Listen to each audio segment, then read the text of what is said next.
ಇದೆಯೋ ಇಂದ ಎಂದು ಮಾಡ್ಲಕ್ ಹೋಗ್ಬಾರ್ದು. ಎಂತಾದರೂ ಹೊರಗ ದುರ್ಗುಣಗಳನ್ನು ಮರೆತು ಆಡಳಿತವೇ ಚಂದಮ್ಮ.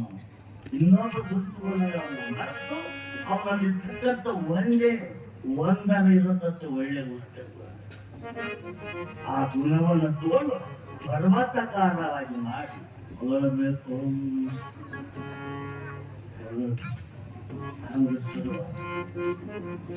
ಅಂತೂ ಇದು ನಡಿಕೆ ನಿರ್ಣಯ ನಡಿಕೆ ದುಡ್ಡರಸನ ಮುಂದೆ ಎಲ್ಲರ ಬಾಯಿ ತಪ್ಪಿಸ್ತ ಬಸವನಿಗೆ ಏನ್ ಮಾಡ್ಬೇಕಂತ ಸುತ್ತಬೇಕು, ಅವನ್ ದಾಚ್ ಕೊಡಿಸ್ಬೇಕು, ಅವನ ಅಪಮಾನಗೊಳಿಸ್ಬೇಕು ಅಂತೇಳಿ ಎಲ್ಲರ ಬಾಯಿ ತಪ್ಪಿ ಏನ್ ಬಸವನ ಏನಿದೆ ಅಂತಂದ್ರೆ ಎಲ್ಲರೂ ಅಗ್ನಿ ಕೀಟಾಲ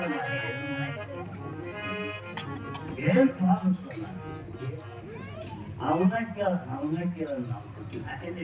ಯಾರನ್ನ ಗಣ್ಣ ಗೋಡ ಹುಟ್ಟಿದ ಸಣ್ಣ ಬಸವಣ್ಣ